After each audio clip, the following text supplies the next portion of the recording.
É com grande satisfação que damos início ao painel sobre igualdade de gênero nas relações de trabalho no mês da mulher, a ASP. Faremos agora, então, a apresentação das nossas convidadas. A doutora Alessandra Benedito, seja bem-vinda. Doutora Ana Amélia Mascarenhas Camargos, boa tarde, muito bem-vinda. E, sem maiores delongas, já iniciaremos, então, o nosso primeiro tema, que será proferido pela doutora Alessandra Benedito, que vai tratar da interseccionalidade da mulher negra no mercado de trabalho. A doutora Alessandra Benedito é advogada, mestre e doutora em Direito Político e Econômico pelo Mackenzie, professora de Direito do Trabalho do Mackenzie e da FGV São Paulo, e coordenadora do Núcleo Racial da OAB São Paulo. Então, desde já eu passo a palavra. Estou muito ansiosa para ouvi-la, doutora Alessandra. É um prazer poder estar aqui. No mais, eu gostaria de agradecer à ASP pelo convite e pela confiança. Muito me alegra poder estar aqui e agradeço na figura da nossa presidente, da doutora Viviane Girardes. É um prazer poder estar aqui na semana e no mês, que é um mês tão importante para que a gente faça reflexões sobre a condição da mulher, né? É um mês de comemoração, mas também é um mês muito mais de reflexão e de planejar os próximos passos para que a gente consiga fazer essa mudança. Então, cumprimento a ASP e, ao mesmo tempo, agradeço pela oportunidade que muito me honra. Cumprimento a doutora Ana Amélia, a qual eu vou ter a honra de dividir o espaço aqui para que a gente possa conversar sobre questões que são tão caras, né? Que é a questão do trabalho da mulher. E cumprimento a doutora Elaine Beltrão pela mediação, pela acolhida, e é isso. Então, quando a gente fala de interseccionalidades e da condição da mulher negra, eu acho que eu vou começar da seguinte forma. Vamos começar, se a gente estivesse falando provavelmente há 2 semanas atrás, ou há 3 semanas atrás, provavelmente eu não teria nenhum dado estatístico que fosse novo, que tratasse da questão da condição da mulher negra no mercado de trabalho, do quanto as múltiplas perspectivas interseccionais de fatores que podem gerar discriminação, e dessa discriminação negativa, não da discriminação positiva, o quanto esses fatores têm impactado a vida dessas mulheres negras. Mas vamos começar da seguinte forma, olhando para o seguinte: qual foi o tema do Dia Internacional da Mulher proposto pela ONU Mulheres desse ano? Mulheres na liderança, alcançando um futuro igual em um mundo de Covid. Mulheres na liderança, alcançando um futuro igual em um mundo de Covid-19. Mulheres estão na linha de frente da crise da Covid-19 como profissionais da saúde, cuidadoras, inovadoras, organizadoras, comunitárias e algumas das líderes nacionais mais exemplares e eficazes no combate à pandemia. A crise destacou tanto a centralidade de suas contribuições quanto os fardos desproporcionais que as mulheres carregam. É um trecho, na verdade, da introdução do artigo que fala do tema proposto pela ONU Mulheres. Eu só fiz, na verdade, a leitura desse trecho. Mas por que eu comecei assim? Eu comecei porque, no final das contas, ao mesmo tempo que se propõe que se invista em lideranças para alcançar um futuro igual em um mundo de Covid, e que a gente imaginava que fosse ser um mundo pós-Covid em um breve espaço de tempo, mas que a gente tem visto a situação se arrastar. E por que trazer essa perspectiva, que é a perspectiva de que mulheres na linha de frente da Covid, elas são profissionais da saúde, elas são cuidadoras, elas são inovadoras, elas são organizadoras, elas são líderes comunitárias, elas são líderes nacionais à frente de poder e comando. Mas, ao mesmo tempo que mostra o quanto elas são fortes e o quanto elas podem se colocar, também vem os fardos desproporcionais que as mulheres carregam. E aí, dentro dessa perspectiva, a gente começa a nossa conversa pensando na condição da mulher negra no mercado de trabalho e o quanto os fatores interseccionais podem gerar discriminação, e além de gerar discriminação, preconceito, e não permitir que talentos possam contribuir para a formação da riqueza. sociopolítica e econômica, ou que quando esses talentos contribuem, de alguma forma esses talentos sejam talentos desvalorizados. Não é? O que a gente percebe, e aí usando como ponto de partida a própria Covid, é que para todas as mulheres, de alguma forma, a perspectiva de trabalho ela foi agravada pelo tempo de Covid, mas que definitivamente o que a gente teve foi agravamento. Mas a condição que colocavam essas mulheres à margem, que colocavam essas mulheres em situação de crise e numa divisão social e sexual do trabalho que impactava a vida delas, essa já existia. O que fez foi, geralmente, fazer com que o sofrimento ficasse maior. E aí, dentro dessa perspectiva, vou chamar a atenção para um outro dado, antes da gente começar a pontuar. Quando eu comecei a falar com os senhores e com as senhoras, a gente trouxe a perspectiva de que se fosse há 2 semanas, 3 semanas atrás, a gente teria os dados falando sobre a condição da mulher negra no mercado de trabalho, nós teríamos dados muito desatualizados. Mas o DIEESE, ele soltou, ele liberou, na verdade, dados falando da condição da mulher no mercado de trabalho, e aí começa, as mulheres são fortemente afetadas pela deteriorização do mercado de trabalho em 2020. Essa é a chamada para o artigo que vai trazer as informações por região, por raça, por gênero, em relação a mulheres no mercado de trabalho, e que vão trazer alguns dados tratando do diferencial quando se trata de raça e quais são os impactos sobre esse fator, especialmente quando eu tenho raça e gênero, e se essa raça e gênero estiver impactada por outros segmentos interseccionais que possam fazer com que o processo de discriminação seja um processo que ainda fique mais agravado. Se esta é notícia, as mulheres são fortemente afetadas pela deteriorização do mercado de trabalho em 2020, fosse só para 2020, nós colocaríamos a culpa disso definitivamente na Covid. Mas, se eu trocasse isso por 2019, se eu trocasse por 2018, por 2015, por 2010, talvez nós tivéssemos a mesma perspectiva de ter um processo que é um processo de deteriorização, olhando, na verdade, para a quantidade de mulheres que somos e para como somos incluídas e reconhecidas por esse mercado de trabalho. E dentro desse processo de diferenciação entre os grupos de mulheres, quando você pensa em mulheres negras, o impacto de todo esse processo que é discriminatório, e mesmo os impactos das conquistas feitas pelas mulheres, ela vai chegar com conta-gotas, ela vai chegar de um modo mais perverso, ela vai chegar de um modo no qual o processo de desvalorização da mão de obra e do esforço negro não necessariamente seja reconhecido de forma compatível. E aí é uma luta cotidiana para poder provar uma série de coisas e para ter que provar coisas cujo conjunto de habilidades e competências já trazidos pela formação, porque mulheres negras também passaram a ter mais acesso à educação formal, e isso não necessariamente trouxe para essas mulheres uma perspectiva de competitividade no mercado de trabalho em pé de igualdade. E para aquele que, de repente, ou para aquela que, de repente, ficasse questionando, será que isso que a Alessandra está falando é verdade? Muitas vezes a gente está comentando a respeito de discriminação, as empresas têm feito um movimento bastante interessante no sentido de garantir inclusão racial, de garantir inclusão de gênero. Muitas empresas e muitos escritórios de advocacia têm feito isso, mas está num processo de maturação e num processo de aprendizagem de como é que se faz, e muitas vezes não levando em consideração as interseccionalidades e a possibilidade da interseccionalidade impactar de sobremaneira a contratação e a presença dessas profissionais dentro dos espaços de trabalho. Mas para aqueles que de alguma forma duvidar, vamos continuar nos apoiando no DIEESE.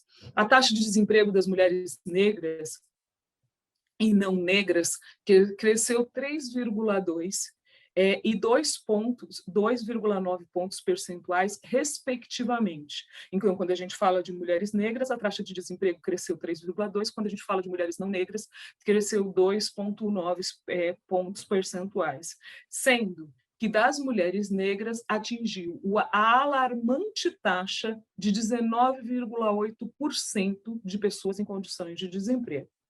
As trabalhadoras domésticas sentiram o forte efeito da pandemia em suas ocupações. E aí, abrindo um parênteses, quando a gente fala de trabalhadores domésticos, ou seja, aqueles que realizam atividade no ambiente privado, em grande parte elas são mulheres e em grande parte elas são mulheres negras, ligadas inclusive aos próprios trabalhos de cuidados.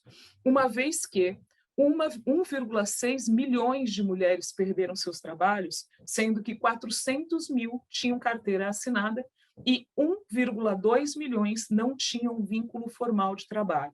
Pensando em trabalho doméstico, então, esse é um nicho fruto do passado escravocrata que acolhe ainda um contingente gigantesco de mulheres negras, de mulheres, de meninas, de idosas negras, e que acolhem sem que elas tenham a possibilidade de escolher outros caminhos. É como se fosse uma herança que se passa de mãe para filha, que se passa da mãe para a neta, e que muitas vezes supre as expectativas daqueles que contratam sem se questionar por que essas pessoas estão pontualmente nessa condição. E que a gente não está falando de mimimi, a gente não está falando de meritocracia, mas a gente está falando de uma sociedade que se organiza e que se retroorganiza, colocando essas mulheres muitas vezes apenas com isso como solução para garantir o sustento. E você imagina que quando a gente analisa esses dados do DIEESE, 1,6 milhões de mulheres perderam o trabalho, sendo que 400 mil tinham carteira assinada e 1,2 milhões não tinham vínculo empregatício, isso vai trazer para a gente muito de como o processo de organização do trabalho, e especialmente pensando que a maior parte dessas trabalhadoras são trabalhadoras negras e que durante a Covid também perderam o emprego e que são elas que vivem, em grande parte, sem acesso a direitos fundamentais como saneamento básico, moradia, direito à mobilidade, direito a coisas que são essenciais para a vida, educação de qualidade, saúde, tantos direitos fundamentais que eles são, de alguma forma, suprimidos ou entregues em condição insuficiente.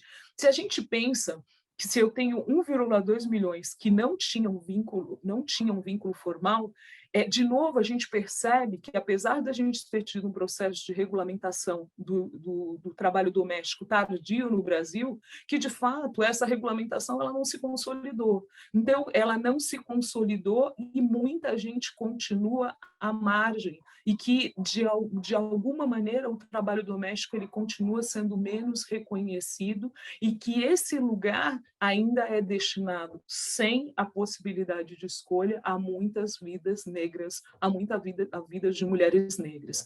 E aí, continua aqui para a gente o artigo do DIEESE, que está tratando, então, dessas diferenças, só para a gente começar pensando que dá para se consolidar em números, se alguém tiver algum questionamento a partir disso.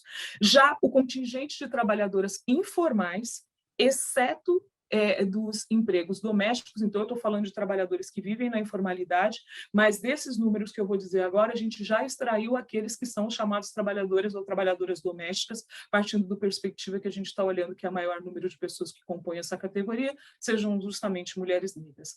Passou de 13,5 milhões para 10,5 milhões, indicando um outro grupo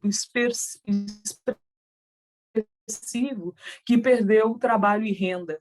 Então, eu tenho uma diminuição das pessoas que antes estavam na formalidade, e todas as vezes que a gente observou o Brasil passando por alguma crise que tenha impactado o mercado de trabalho, que tenha reorganizado a atividade produtiva, a gente sabe que os grupos minorizados são os primeiros a perder o emprego formal e que são os últimos a retornar para esse emprego formal. Então, quando a ONU nos chama a atenção para a ideia de formar lideranças e para a ideia dos impactos da Covid, bem como de todo o processo discriminatório na vida de mulheres e meninas, ela está nos chamando a atenção para uma coisa que é muito séria. E aí aqui, para além do recorte racial, o recorte de gênero, e pensar na vida dessas mulheres e no impacto da vida dessas mulheres, dessa condição que a gente tem vivido, ela é primordial, mas pensar no pós-pandemia e como é que essas mulheres vão se alocar é essencial. É essencial e é de vital importância para a gente conseguir sair da condição de precariedade, de vulnerabilidade máxima, principalmente quando a gente fala de mulheres que vivem em condição de pobreza extrema. E aí, o último parágrafo que trata sobre o assunto, os resultados para este contingente de mulheres negras e mais pobres refletiram e agravaram a situação de pobreza e de exclusão social.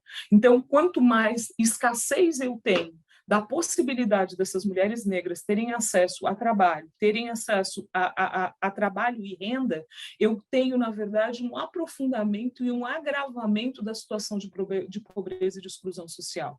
E quando eu excluo essas mulheres, eu excluo, na verdade, às vezes, um grupo familiar inteiro, pensando que o maior número de famílias que são as chamadas famílias monoparentais, ou seja, sustentadas por um único membro, a gente tinha dados estatísticos óbvios, desatualizados, mas com certeza não devem ter reduzido nos últimos 10 anos, que expressam que são justamente essas mulheres e mulheres negras que vão estar à frente desses grupos familiares. Então, eu impacto a vida dela, eu impacto a vida das pessoas que compõem o grupo familiar dela, e essas mulheres são líderes, e muitas vezes são líderes por natureza, elas são líderes dentro dos seus espaços privados, ou seja, dentro das suas casas.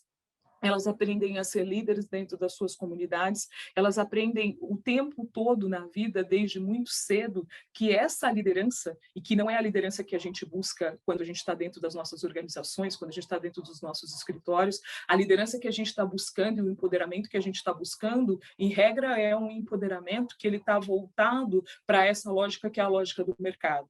E eu estou dizendo que talvez a gente precise, dentro da perspectiva de empoderamento, tratar de empoderamento de dentro para fora, e não tratar de empoderamento de fora para dentro. Existem lideranças, existem N possibilidades acolhidas por esses grupos que veem a sua situação agravada e que quando a gente tem escassez, quando a gente tem um processo que diminui as possibilidades de geração de renda, de geração de valor econômico, esses grupos são quem mais sofrem os impactos que são chamados impactos sociais. E aí, vamos tocar no assunto.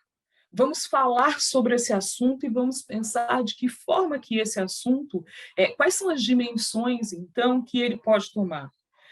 Pensar que quando eu falo de mulheres negras, eu não consigo, de fato, diferenciar da forma que deveria ser diferenciada o passado e o presente. Mas o que a gente deseja mesmo é justamente modificar o futuro. Então, quando uma mulher negra é abordada dentro da casa de família onde ela trabalha, e alguém lhe pergunta se por um acaso ela não tem uma filha ou uma sobrinha para ela mandar vir realizar o trabalho, talvez a pergunta deveria ser: será que a sua filha ou a sua sobrinha não quer uma oportunidade diferente dessa que você teve?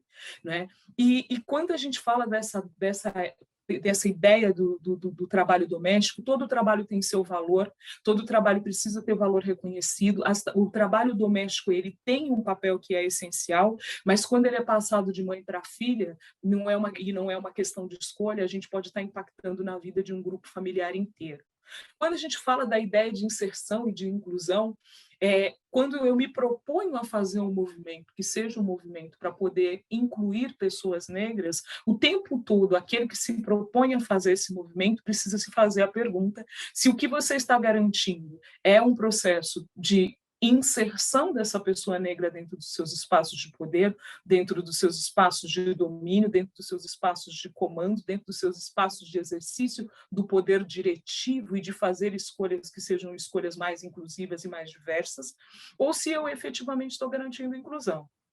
Quando eu garanto inclusão, eu garanto um movimento que é um movimento que vai fazer com que a presença dessa pessoa, com que a presença desse grupo humano seja uma presença que gere valor para a vida daquele que foi inserido e incluído, ou para a vida daquela que foi inserida e incluída, e que gere valor também para as pessoas que estão dentro da organização e que talvez nunca tenham pensado que eles estão sempre contratando os iguais e que, por conta das facilidades, é mais fácil contratar o amigo do amigo que tem o mesmo conjunto de características que eu tenho, sou proveniente da mesma escola, do mesmo bairro, dos mesmos costumes, não é? Mas o quanto a gente perde, o quanto essa questão da informalidade no trabalho da mulher negra é uma questão atemporal, e o quanto essa atemporalidade impacta a vida dessas pessoas mesmo que elas tenham feito todo um movimento e vêm fazendo um movimento, e aí o movimento negro tem trabalhado muito por isso, o movimento feminista negro tem trabalhado muito por isso,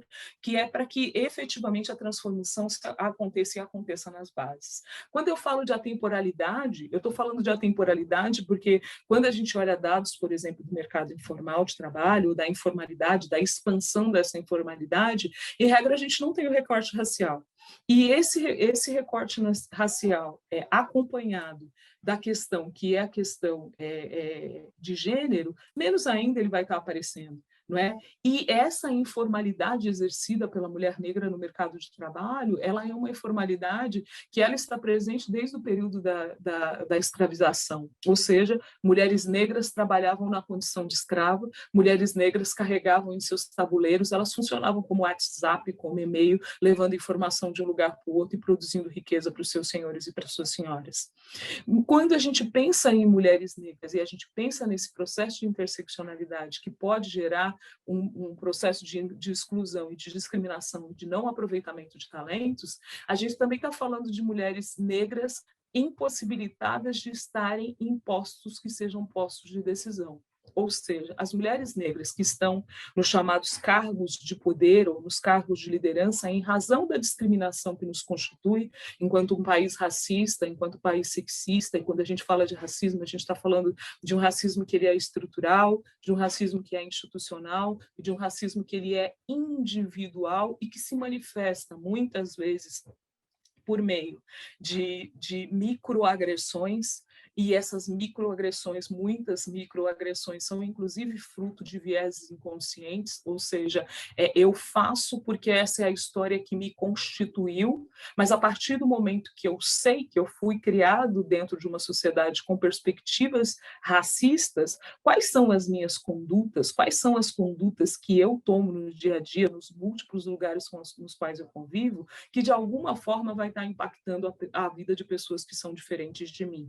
E aí, dentro do escopo daquilo que a gente está tratando, de que forma que isso pode estar impactando a vida dessas mulheres negras. Então, quando eu falo de cargos de decisão, sejam essas mulheres, estando essas mulheres preparadas e cada vez mais preparadas, a gente vê essas mulheres não conseguindo ascender e chegar a esses cargos que são os cargos de decisão, e são pouquíssimas mulheres que chegam, e muitas vezes tendo que abrir mão de uma série de outras coisas que elas poderiam optar por ter na vida para poder estar nessa posição.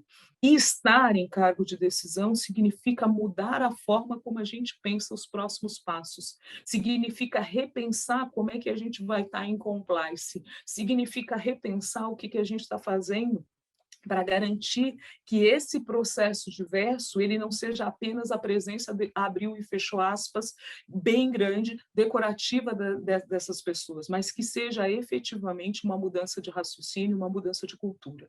E quando a gente fala dessas estruturas, é óbvio que eu peguei aqui pela perspectiva que fosse a perspectiva da iniciativa privada, mas quando a gente fala de racismo institucional, esse racismo institucional ele está presente em todas as estruturas organizacionais do próprio Estado e das instituições, gerando uma série de segregações que podem gerar dor e que podem gerar sofrimento.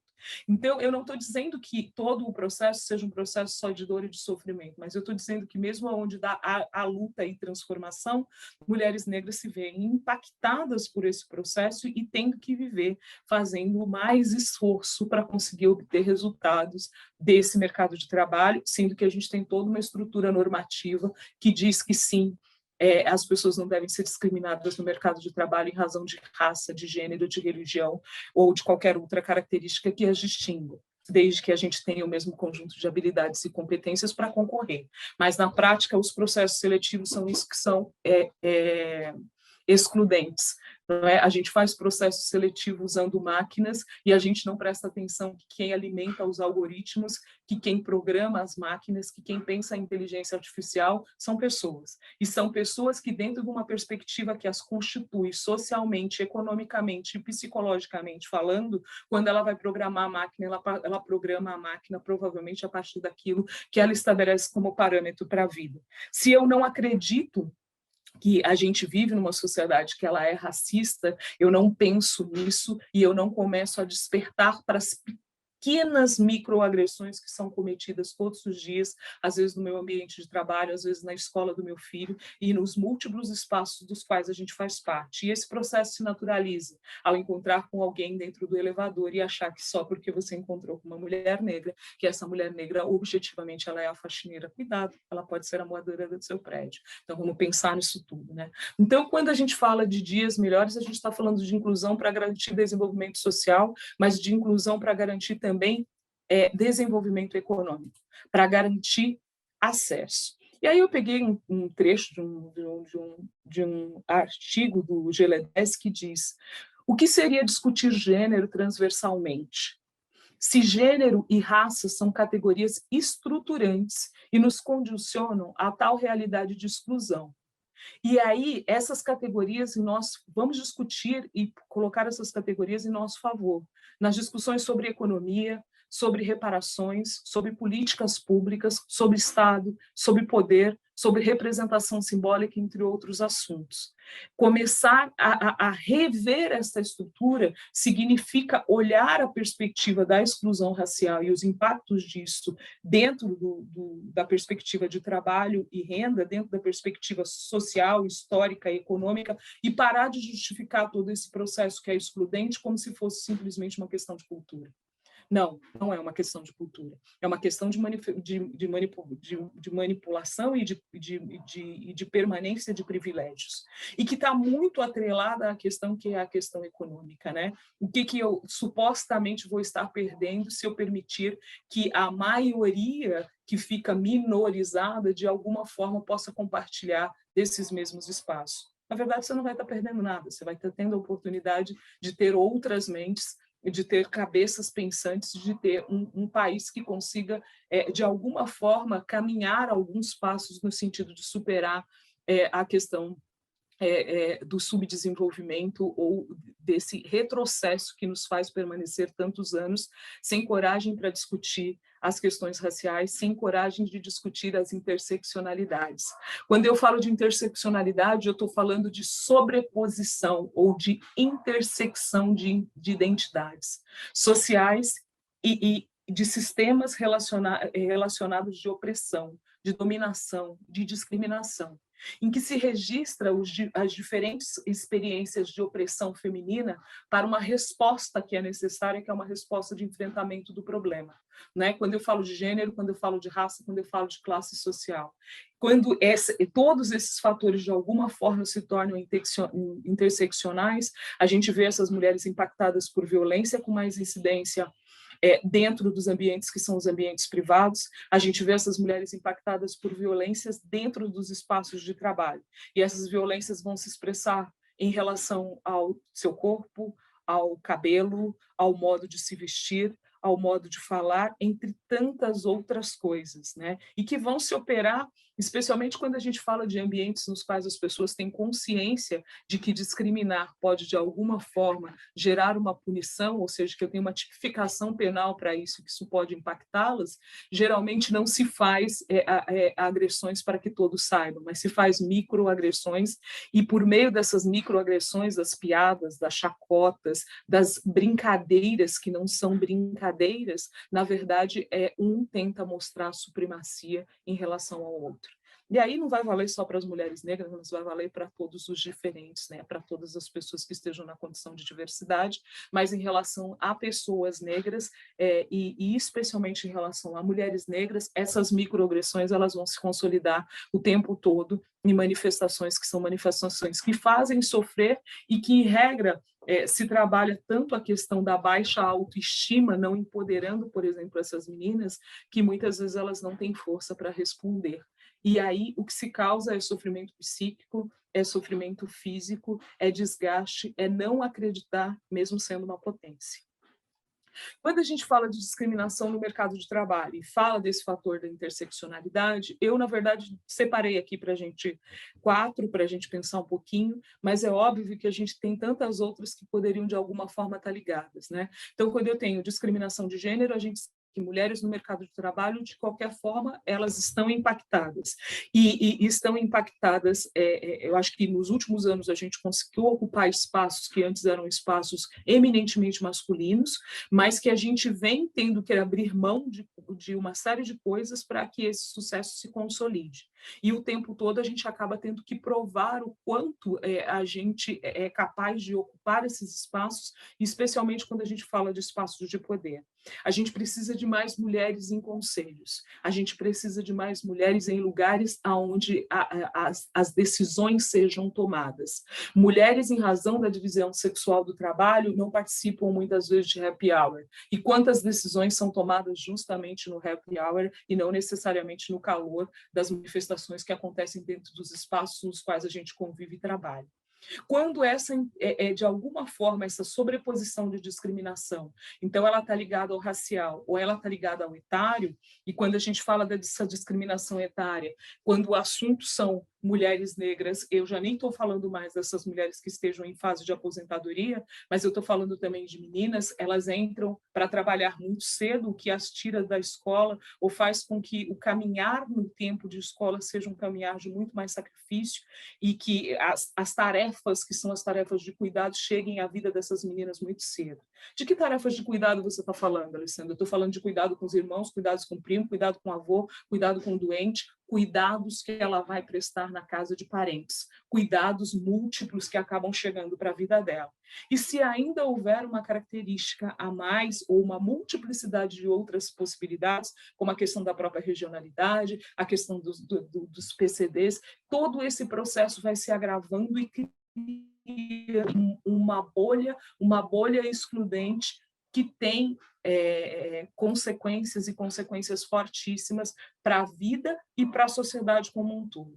Então, quando eu falo de violência, eu estou falando de violências múltiplas. Eu estou falando de violências que se estabelecem nos ambientes domésticos e que se estabelecem também nos ambientes de trabalho e que precisam ser combatidas. E talvez você me perguntasse, mas Alessandra, o arcabouço normativo que nós temos daria conta disso? Talvez se a igualdade formal se consolidasse como igualdade material, ou seja, de fato, essa mudança e tudo aquilo que está permeado pela lei fosse praticado no nosso dia a dia, talvez a gente estivesse numa outra fase pensando em outros tipos de ações afirmativas e investindo recursos em outras questões, né? A gente teve os recursos que são destinados a políticas públicas, tratando de inclusão de gênero e tratando dos múltiplos assuntos que podem compor a agenda de políticas públicas, de alguma forma foi impactado pelas múltiplas crises econômicas e, para além da crise econômica, agora também pela crise sanitária. Mas, para além dessas múltiplas crises econômicas e para além dessas crises sanitárias, o que a gente tem percebido, e eu acho que a gente ainda está se questionando o quanto isso vai durar e o quanto isso é positivo, ou seja, todo esse movimento que a gente tem visto acontecer, como movimentos de mulheres e movimentos de mulheres que têm pensado, que têm questionado, que têm colocado em debate e que têm se visto numa condição que é a condição de eu conquistei mais espaço, mas quantas mulheres eu posso trazer comigo? Em quantas vidas eu posso fazer a diferença? Então, quando a gente pensa, deu meus 30 minutos. Peraí, só um pouquinho. Deu meus 30 minutos, eu tenho mais uns 5? Posso? Então, tá bom. Vamos lá. Então, só para a gente fechando aqui o pensamento, quando a gente fala de mercado de trabalho, quando a gente fala da população negra em números, e quando a gente fala desse movimento que a gente sabe que dentro da prioridade da agenda pública, a gente foi impactada pelas políticas públicas, a gente tem visto um movimento de ações afirmativas e a gente tem visto uma sociedade que tem discutido isso. Né, uma sociedade que tem discutido cada vez mais isso. E aí eu posso falar o nome porque o fato é notório, né? Quando o Magazine Luiza faz uma política de ação afirmativa para a contratação de trainees negros, a gente vê uma sociedade que se mexe para discutir o assunto. Trataram disso como racismo reverso, discutiram se juridicamente era cabível, se não era cabível, sem que se questionassem se a discriminação positiva ela é algo patente, permitido em lei, sem que se olhasse para o que foi que a gente fez até hoje, que esses grupos populacionais não conseguiram ter acesso ou que não conseguiram ter acesso igualitário. Mas, para além dessa fase de prematuridade, de ausência de discussão, de consciência social, do que são os privilégios, de como ele impacta a vida de pessoas negras, eu acho que a gente teve uma outra coisa boa, que foi pessoas que nunca tinham ouvido falar que existia discriminação racial no Brasil, que não acreditavam nela, e de pessoas que talvez não soubessem o que é uma política pública, o que é uma política de ação afirmativa, tendo a chance de se perguntar o que é isso. E mesmo que, de alguma forma, o discurso fosse um discurso no sentido de por favor, deixe a minha fatia e não mexa nela, porque eu não vou permitir, a gente viu uma sociedade que se mexeu para poder tratar da questão do racismo estrutural, do racismo institucional e do racismo individual e dos impactos disso na vida de pessoas negras, não é? Quando a gente fala de dados de salário, eu acho que a gente já deixou muito claro que a discrepância ela continua. Se aquela manchete não fosse de 2020, se a gente olhasse para 2018, 2015, a gente veria a diferença. Só que hoje a gente vê uma diferença, e é uma diferença que impacta e que pode condenar a vida de pessoas que já perderam tanto durante esse processo pandêmico e que continuam tendo que sair de casa para trabalhar. E quando a gente fala de previdência social e desse acesso à previdência social, esse acesso à previdência social, ou seja, a proteção social de uma forma integral, ela também ele também é um processo que é um processo diminuto e mais dificultoso, né? E as barreiras elas estão postas e elas precisam ser vencidas pontualmente todos os dias. E aí, já se encaminhando para o encerramento da fala, para vocês terem uma ideia de como a desigualdade de cor vai impactar a vida de pessoas negras, se você pegar, por exemplo, no Espírito Santo, o valor da hora de trabalho lá para pessoas negras foi igual a R$ 11,20. Para pessoas não negras foi igual a R$ 15,68. Se você pegar o Rio de Janeiro, por exemplo, pessoas negras ganharam, em média, 12,58%, perdão, centavos de reais por uma hora de trabalho, e pessoas não negras, R$ 25,39. Então, a gente está falando de pessoas que estejam exercendo os mesmos cargos e funções. Você pega com parâmetro para a produção de dados estatísticos, justamente pessoas que estejam na mesma condição. É muita diferença, gente. E como a gente vive sobre o impacto das discriminações de gênero, isso significa que essas diferenças e essa sobreposição de diferenças, ela vai impactar na vida dessas mulheres, na condição da vida e na transformação da sociedade como um todo. E aí, fechando, eu acho que a gente tem instrumentos muito claros, inclusive quando a gente olha para os Objetivos de Desenvolvimento Sustentável. Quando a gente olha para os Objetivos de Desenvolvimento Sustentável, se a gente pegasse e escolhesse pelo menos 4, 5 deles, a gente tem direcionamentos muito claros quando a gente olha para as ODS, né? Erradicação da pobreza, acabar com a pobreza em todas as suas formas e em todos os lugares. Então, trabalhar pela erradicação da pobreza, observar, na verdade, como é que esse processo de geração de trabalho e renda está se consolidando em cada espaço e como esse recorte, que é um recorte racial e de gênero, pode ser impactado. Saúde e bem-estar, assegurar uma vida saudável e promover bem-estar para todos e em todas as idades. Pensar na saúde, que é a saúde física e na saúde psíquica. Quando você trata de mulheres negras, mesmo quando elas têm acesso à saúde, esse acesso à saúde pode ser um acesso precário, um acesso desumanizado, recebendo menos anestesia ou sofrendo mais, por exemplo, na hora do parto.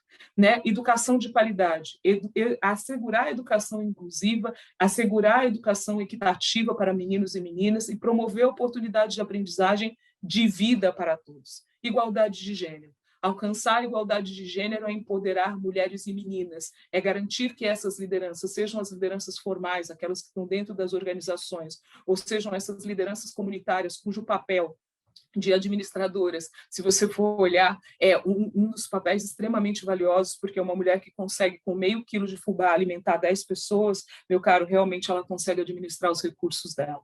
Não é?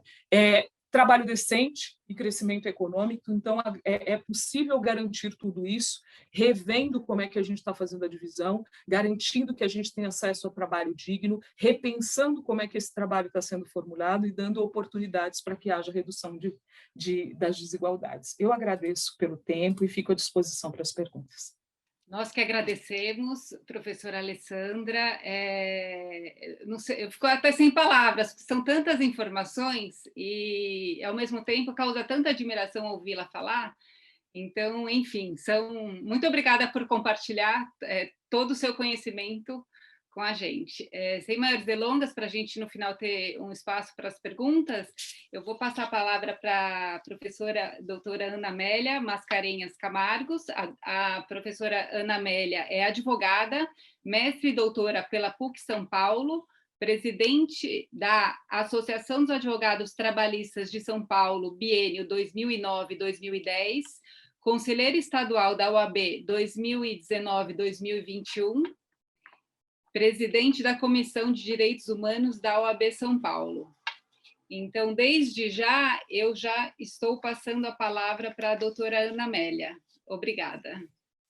Quero agradecer muito à ASP pelo convite, por estar aqui. Eu faço isso no nome da Helene, amiga de muito tempo. A ASP, que presta um serviço tão qualificado aos advogados, que de alguma maneira também foi minha casa. Eu passei por lá pelo conselho como suplente por um tempo, e fiquei impressionada, muito bem impressionada com a organização, com o serviço que presta e com a responsabilidade que ela tem com relação à advocacia do Estado de São Paulo, e agora até se expandindo para outros estados, né? Quero cumprimentar também a Alessandra, agradecer a magnífica aula que ela deu, como diz a Eilane, quer dizer, compartilhar esses conhecimentos, esses pensamentos, essas ponderações para todas aqui, todas, foi extremamente importante. Eu te agradeço de coração, uma grande oportunidade, né, Eilane, poder assistir essa manifestação da doutora Alessandra. Eu começo a falar, Alessandra, no tema que me foi proposto, né, desafios para a igualdade de gênero no mundo do trabalho, né? Primeiro eu quero citar, né, uma manifestação da conselheira estadual também da OAB, a doutora Maria das Graças Mello, que também é uma feminista de anos, e que vem lutando muito arduamente para abrir espaço para as mulheres na OAB de São Paulo, na OAB como um todo, e que também luta muito para a questão da cota racial no sistema OAB. Então, o que ela coloca? Ela coloca que, primeiro, a gente precisa entender que a concepção de mundo hoje na sociedade é uma concepção que o poder é masculino, que esse poder não é feminino. Isso vem de uma história de quando, em épocas passadas, quem saía para a luta, quem tinha força física era o homem, né? E que, de alguma maneira, apesar de todas as transformações no dia a dia do mundo, né, e das sociedades, isso ficou impregnado na sociedade. E não vou entrar aí em maiores explicações, porque isso iria requerer muito tempo, né, de conversa, mas, historicamente, uma parte da doutrina explica essa identificação com o poder, com o masculino, por essa questão, inicialmente, então, da força física do homem, né? E o que nós vemos hoje na sociedade? As diferenças entre o homem e a mulher, elas acabam sendo convertidas em desigualdade. Essa fala da Graça eu acho fantástica, né? Que tem diferenças, com certeza tem, mas elas não precisavam ser convertidas em desigualdades, e elas são. Então, nós temos essa conversão em desigualdade, e aí que se instala o patriarcado, né? O que é o patriarcado? É um sistema social que coloca o homem na situação de poder, e não a mulher, né? E isso, a nossa sociedade brasileira, ela é estruturada em cima desse patriarcado. Como consequência disso, antes de falar na consequência no mundo do trabalho, como consequência disso, nós precisamos comentar que o Brasil é o 5º país que mais mata mulheres no mundo. Então, com essa estatística, a gente pode perceber o quanto o patriarcado está na estrutura, na cultura da sociedade brasileira. Então, pela ONU Mulher, a cada dia, 3 mulheres são vítimas, 3 mulheres, no mínimo, são vítimas de feminicídio no Brasil. Chama atenção também, quer dizer, pelo aspecto tão importante e assustador que são as mortes da mulher, na mulher no Brasil, simplesmente por serem mulheres, se criou, então, né, essa denominação feminicídio. Né? Então, porque o feminicídio é um crime cometido contra a mulher por ela ser mulher. Essa é a diferença, né, do feminicídio para outros tipos de homicídio. Né?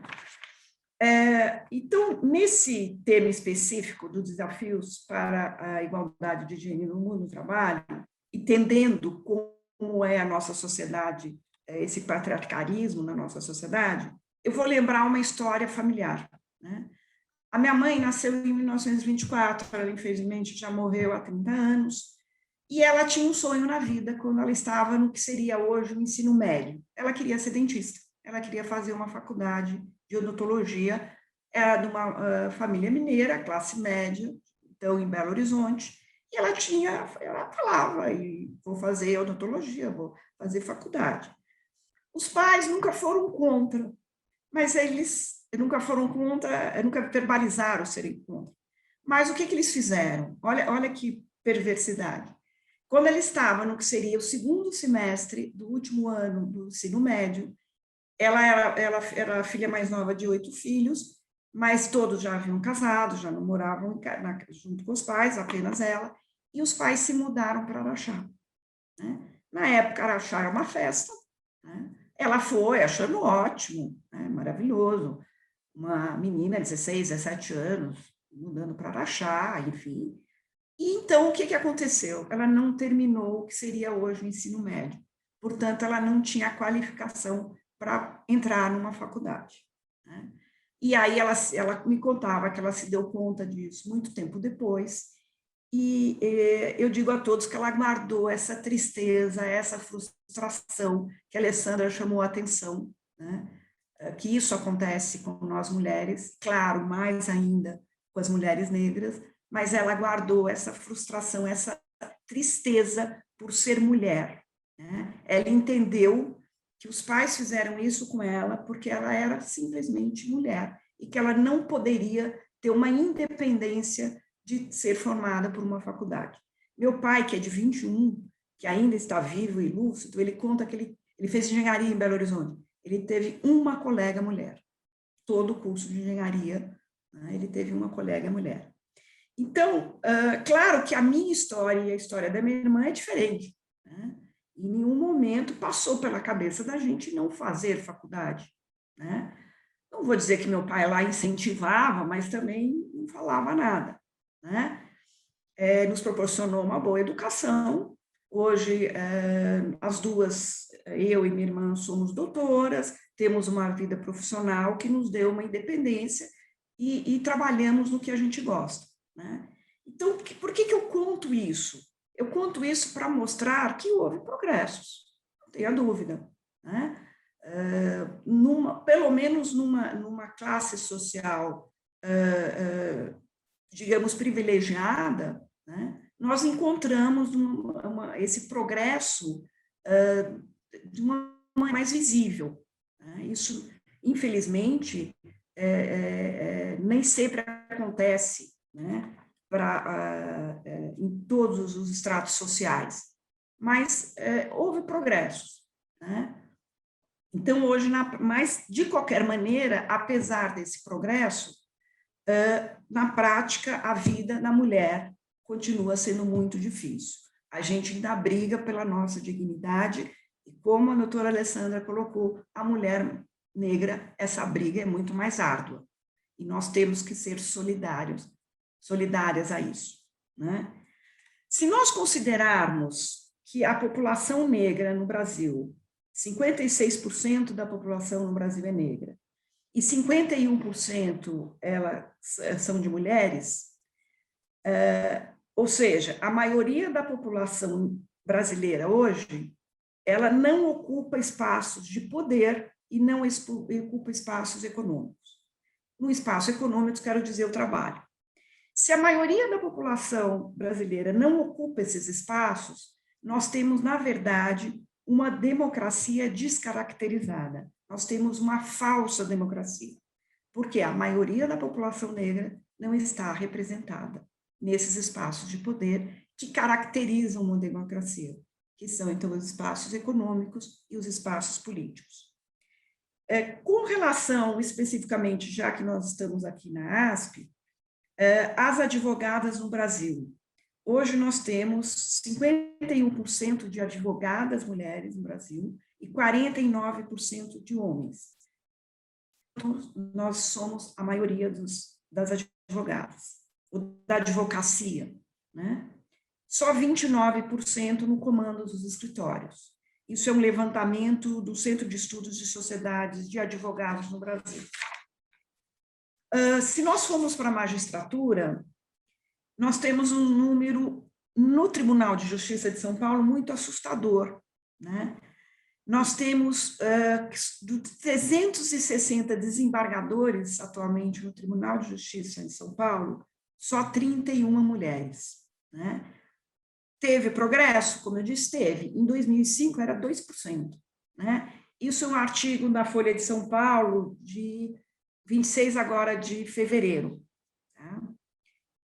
Só o Tribunal do Pará, o Tribunal de Justiça do Pará, ele tem o maior número de desembargadoras, seguido pelo da Bahia, quase metade são mulheres. Todos os demais tribunais de justiça do país atinge no máximo 35% de mulheres. Eu lembro aqui uma fala da desembargadora aposentada, a doutora Kenarick, que é consultora da Comissão de Direitos Humanos da OAB de São Paulo hoje, que as mulheres só começaram a ter acesso ao Tribunal de Justiça de São Paulo quando elas conseguiram convencer o Tribunal de Justiça a tirar a identificação das provas, porque as provas, quando eram corrigidas com a identificação e se identificavam ser mulheres, o número de mulheres admitidas no Tribunal de Justiça era muito pequeno. Quando se tirou a identificação, aumentou o número. Né? Aí eu lembro da história da professora Esther Figueiredo Ferraz, que chegou a ser ministra da Educação, que ela, quando foi pedir para fazer um concurso na Faculdade de São Francisco da USP, ela foi proibida de fazer esse concurso porque ela era mulher. E só com mandado de segurança que ela conseguiu participar desse concurso e passou. Né? Então, eu ilustro isso com essa estatística para a gente ter um conhecimento, né, uma percepção muito concreta dessa desigualdade no mundo do trabalho entre o homem e a mulher. Na Justiça do Trabalho é um pouco diferente. Eu acho que nós três aqui somos da área, né, do direito do trabalho, militamos na Justiça do Trabalho. Então, na Justiça do Trabalho, pelo site do TST, na primeira instância, as mulheres já são 50% das magistradas. E nos tribunais, eu achei que era até mais, mas é 41%, somos 41% de desembargadoras. E aqui eu quero fazer um parêntese, que eu dou aula na PUC, né, de São Paulo, e nos últimos 5 anos que eu dei das minhas classes na PUC de São Paulo, eu reparei que 80% das alunas são mulheres. Então, eu brinco que se os homens estão fazendo, de São Paulo, estão fazendo direito, eles não estão na PUC no período da manhã.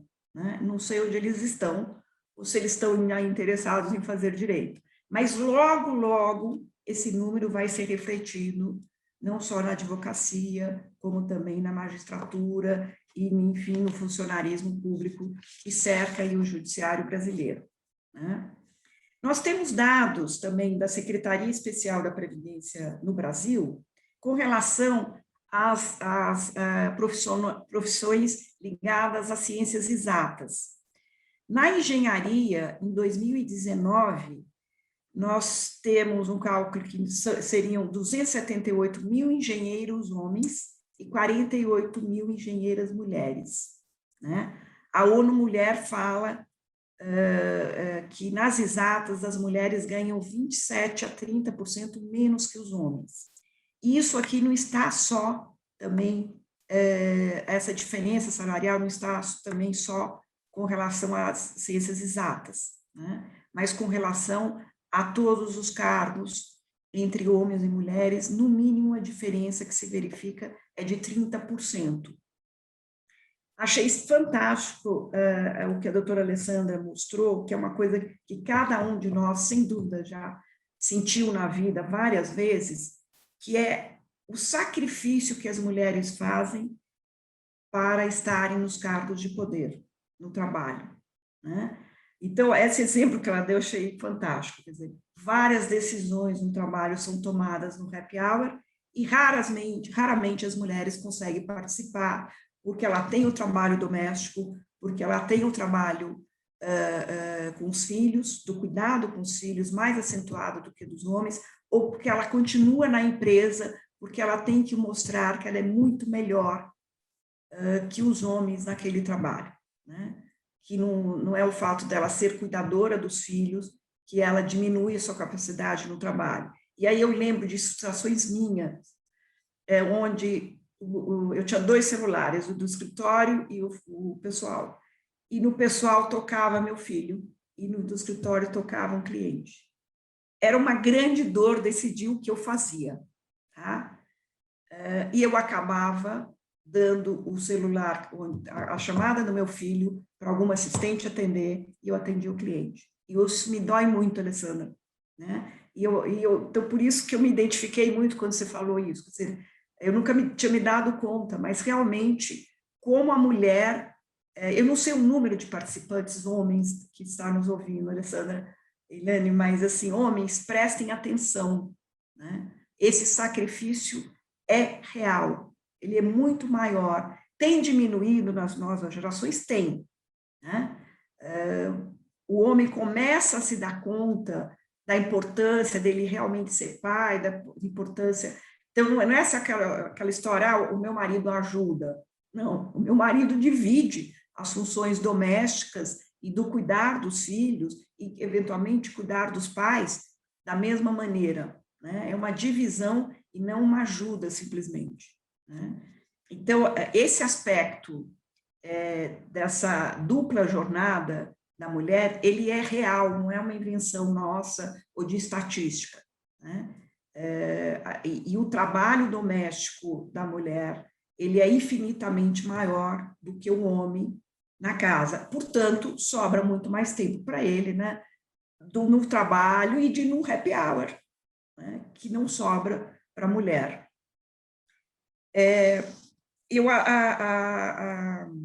A Alessandra lembrou também uma coisa que é o Objetivo do Desenvolvimento Sustentável, né? Que vem das diretrizes da ONU.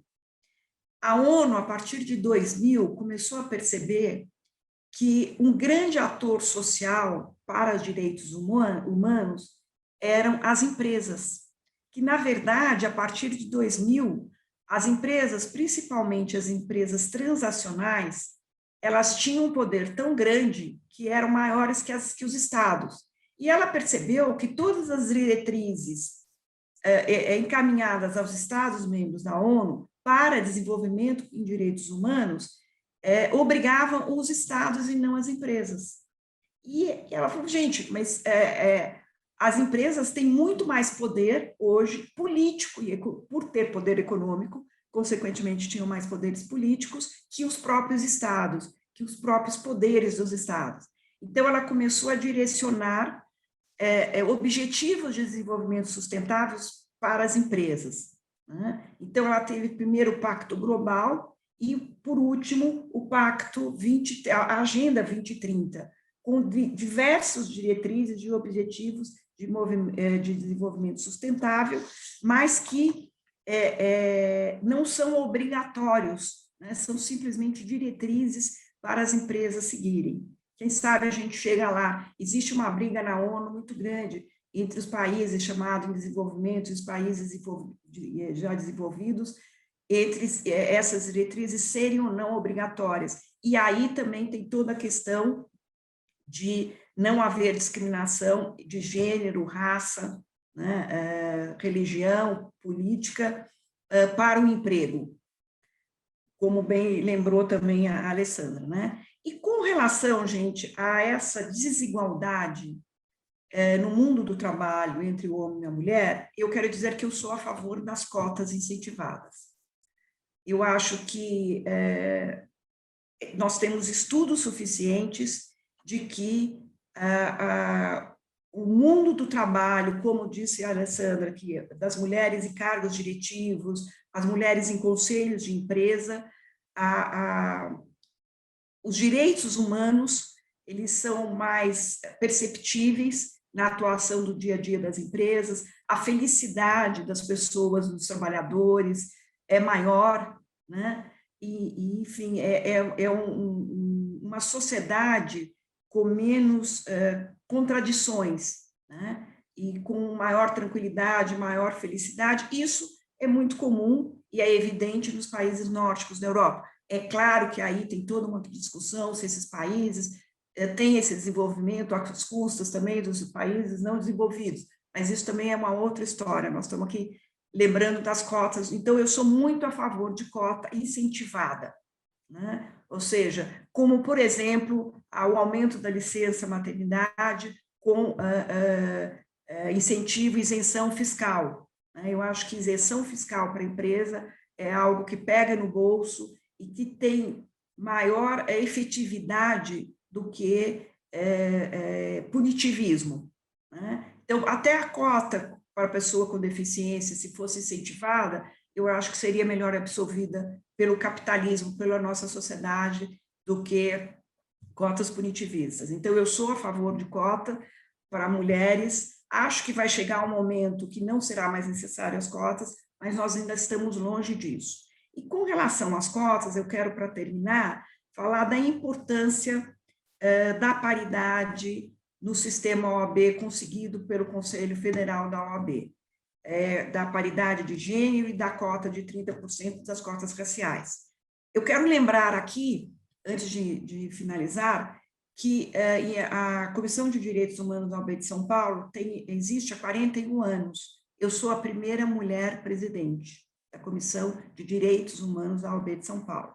O meu cargo, na verdade, é vice-presidente, porque estatutariamente o presidente é o presidente da OAB, né, da seccional. Mas eu que estou à frente da comissão, mas depois de 41 anos. A ASP, primeira mulher, nós temos agora, Viviane, né? 81 anos, é isso, Elaine? De existência da ASP? 78. 78, quase. Acho que 81 é a OAB. Então, quer dizer, olha como demoramos. Tem avanços, mas olha a nossa demora, né? E com relação a isso, então, a paridade na OAB, ou seja, em todo o sistema da OAB, já a partir da próxima eleição, que vai acontecer em novembro, todas as chapas que concorrerem à OAB terão que ter paridade de gênero, 50% homens, 50% mulheres, e 30% de cota racial. Agora, para vocês entenderem como isso foi difícil, na votação dessas duas cotas, digamos assim, isso foi decidido no Conselho de Presidentes. Como é que é formado esse Conselho de Presidentes na OAB Federal? São todos os presidentes das seccionais, ou seja, presidentes de todas as OABs estaduais, todos homens, nós não temos nenhuma mulher. O que aconteceu no dia da votação? Que, aliás, foi no dia da eleição da ASP, em novembro, né? 1º de novembro, 2 de novembro. Né? O que aconteceu? Então, eram 27 presidentes, homens, para votar a paridade de gênero e a cota racial.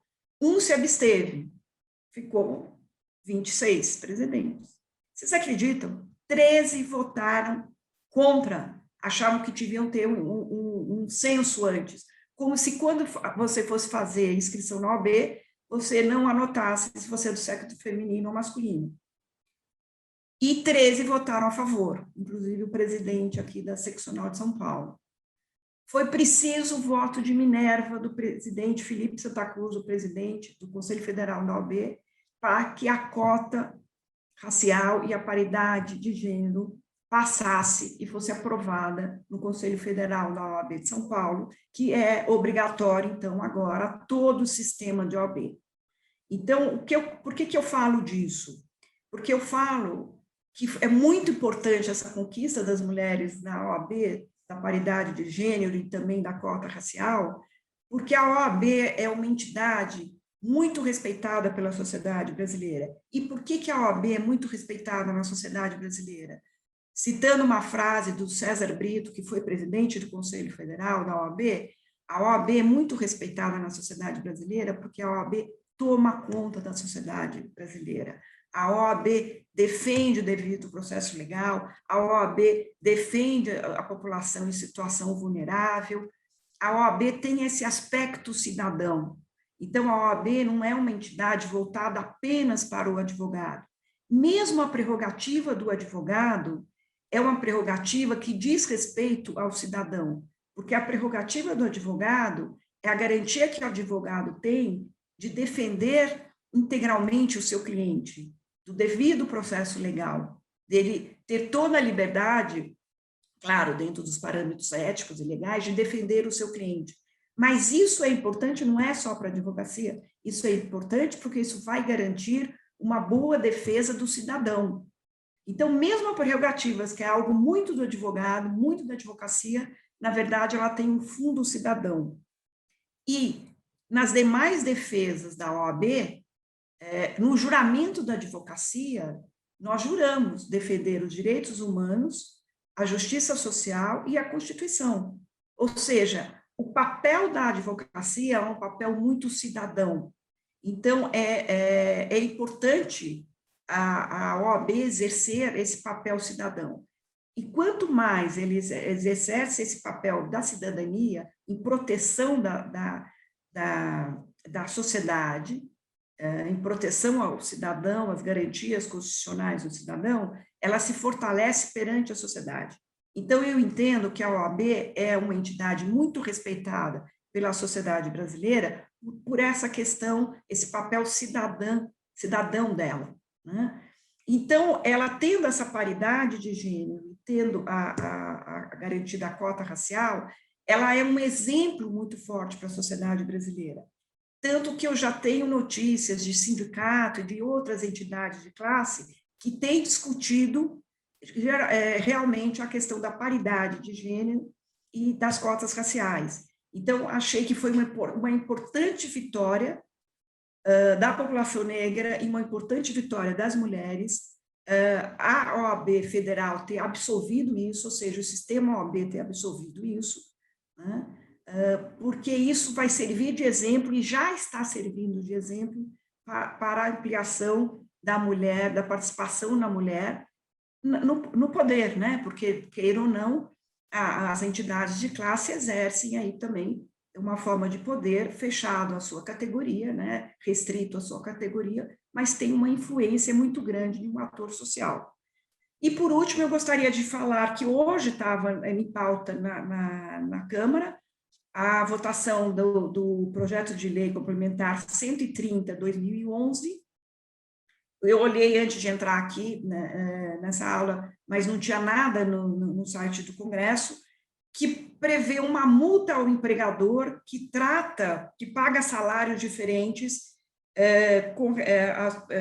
baseado em diferença de sexo, idade, cor e situação familiar, e essa multa seria 5 vezes a diferença por todo o período trabalhado, né? Isso já foi um projeto do Paulo Paim, foi já aprovado no Senado e seria aprovado na Câmara. Gente, é um projeto de 2011, não conseguiu ser aprovado ainda. Então, tivemos progresso? Sim, tivemos progresso, mas nossa luta ainda, pela nossa dignidade, pela igualdade de gênero no mundo do trabalho, ainda é grande e árdua. E, portanto, muito importante debates e aulas como essas que nós estamos tendo aqui. Então, por isso, mais uma vez, obrigada, Alessandra, e parabéns à ASP. Obrigada, então. Muito bom, muito obrigada, doutora Ana Amélia, aprendi muito, e muito obrigada também por trazer esses relatos históricos, contando a evolução, inclusive, da própria família, né? Então, muito interessante, e eu não consigo não comentar que aqui a professora falou da OAB, né? Que no início eu falei que a nossa presidente é a primeira presidente mulher, mas na diretoria nós estamos com maioria também do Conselho Feminino, e também no Conselho já há paridade de gênero na ASP, né? Então, as instituições, cada uma nas suas proporções, mas, enfim, essa representatividade da mulher, né, muito, muito importante mesmo. Vou fazer uma pergunta primeiramente para a doutora Alessandra. A pergunta é da nossa conselheira trabalhista, Luciana Pereira de Souza. A Luciana pergunta assim, doutora Alessandra, ações como a da Magazine Luiza são positivas para aumentar as oportunidades de emprego às mulheres negras? Nós sabemos que está tendo muita polêmica, teve a respeito desse assunto, a senhora bem explicou aqui da interseccionalidade de gênero e raça, mas essa pergunta me parece muito pertinente. Passo a palavra. Boa noite, doutora Luciana, obrigada pela pergunta, bem como pelo convite, pela possibilidade de estar aqui. Se as ações se a ação esse movimento da Magazine Luiza, sim, ele reforça a possibilidade de inclusão de mulheres negras, sem dúvida nenhuma. Quando a gente fala no impacto desse processo de discussão, se sim ou se não, se podia, se não podia, primeiro que sim, pode, esse processo de discriminação, que é a discriminação positiva, ele é algo pertinente e necessário, porque se a gente tem norma e se a gente tem a própria história se consolidando e não garantindo que as pessoas consigam ser incluídas de forma igualitária, a iniciativa privada pode sim tomar a decisão de, por meio de uma ação afirmativa, tentar mudar a realidade dentro daquele microsistema. E eu acho que no caso da ação da Magazine Luiza, além dela mudar o próprio microsistema, ela nos deu a oportunidade de que a sociedade pudesse repensar, e uma série de organizações passaram a pensar como é que eu posso fazer para garantir um ambiente mais diverso, um ambiente mais inclusivo. Que tipo de ações afirmativas eu posso implementar? E é óbvio que as discussões nasceram justamente porque a gente teve que pensar de novo de que privilégios eu estou abrindo mão, né? O que eu vou ter que compartilhar que eu não estou acostumada a compartilhar, né? Mas sim, respondendo a pergunta da doutora Luciana, eu acho que sim, que impacta na vida de pessoas negras. Ela não foi específica para mulheres, mas de qualquer forma é um caminhar. É conseguir permitir que esses espaços sejam permeados por pessoas distintas, ou distintas no sentido de diferente, tá? Devolvo a palavra. Já é um bom começo, né, para tratarmos dessa questão. Doutora Ana Amélia, a Luciana Pereira, também sua amiga, fez uma pergunta no seguinte sentido: podemos implementar as ações afirmativas para minimizar a desigualdade por meio de negociações coletivas? Oi, Luciana, obrigada também pelo convite. Eu sei que você organizou esse painel aí com a Ilane. Obrigada por essa oportunidade também. Sem dúvida, você sabe, né? Eu sou uma das defensoras de negociação coletiva. Eu acho que no futuro, eu brinco com meus alunos que eu não sei se eu vou estar aqui no mundo para assistir isso, mas no futuro nós vamos realmente ter uma verdadeira um direito do trabalho vindo de negociações coletivas com poucas normas, mas para isso nós precisamos realmente de um sindicato legítimo, autêntico, onde os trabalhadores entendam a sua função, né? E eu acho que sim. Inclusive, eu discuti com alguns dirigentes sindicais, durante a pandemia, eles proporem para os empregadores que as mulheres fossem, durante a volta, né, quando amenizou a pandemia e começou a se retornar algum trabalho aos escritórios, por exemplo, eu falei, olha, uma das maneiras seria você tem na negociação coletiva, permitir que a mulher pudesse optar, por exemplo, ela possa trabalhar de casa e não necessariamente ir para a empresa ou para o escritório, porque ela tem filho pequeno e ela precisa ficar em casa, né? Então, isso eu sugeri, inclusive dentro até da própria OAB, né, dando essa opção para a mulher. Acho, sim, que através de negociação coletiva pode se incentivar cotas, sem dúvida nenhuma, isso é uma grande ideia, Luciana. Eu acho que aí os sindicalistas, os advogados que assessoram os sindicatos que estejam ouvindo, a gente passo aí a ideia da Luciana. Eu acho que é uma maneira de transformar o ambiente de trabalho através de negociação coletiva, e não conheço nenhuma negociação coletiva que tenha essa previsão, mas acho uma ideia sensacional, Luciana. Obrigada pela resposta. Gostaria de saber se vocês não gostariam de fazer umas considerações finais. Então, vou passar primeiramente 2 minutinhos para a doutora Alessandra e para as considerações finais, e depois para a doutora Ana Amélia. As minhas considerações finais, na verdade, eu preciso fazer uma coisa, doutora Ana Amélia. Obrigada pelo presente de suas palavras e obrigada pela forma como a senhora conduz essa arte de explicar e de nos fazer consciente do que é esse processo de desigualdade, do que é o movimento de luta, e obrigada pela sua representatividade. Obrigada mesmo. E eu acho que, para além disso, nós compreendermos, e aí eu acho que vale para homens e mulheres, que esse processo de transformação que vai muito além da questão jurídica, ele não depende só das mulheres. Nós precisamos de vocês, homens. Nós precisamos que vocês compreendam que esse processo de transformação vai beneficiar a todos enquanto humanos. Então, trabalhar por dias melhores e pensar nesse mês que tem um dia internacional para a reflexão das questões das mulheres, na verdade, deve ser uma tarefa de todos e para todos. Alguns com mais dificuldade, outros com menos dificuldade, mas daí para lá comunicar, se tratar sobre o assunto, enfrentar de frente as batalhas e compreender que garantir inclusão de mulheres, garantir a inclusão de negros ou de quaisquer outras minorias, é tornar uma sociedade mais diversa, mas é também tornar uma sociedade mais inovadora, capaz de gerar valores sociais, valores econômicos e de garantir que direitos humanos se consolidem. O que é ser humano, né? Obrigada pela oportunidade, doutora Elaine, obrigada pela mediação, obrigada, ASP, pela honra de poder participar desse momento tão magnífico de reflexão, e obrigada a todos que permaneceram conosco. Devolvo a palavra.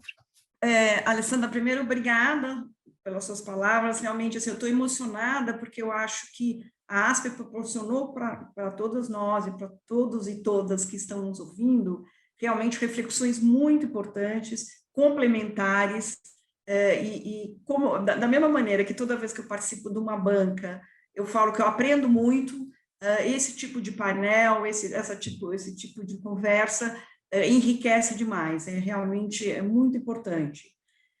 Eu termino apenas ressaltando também, Elaine, que essa desigualdade entre o homem e a mulher, entre a população negra e a população branca, ela é tão forte ainda no Brasil.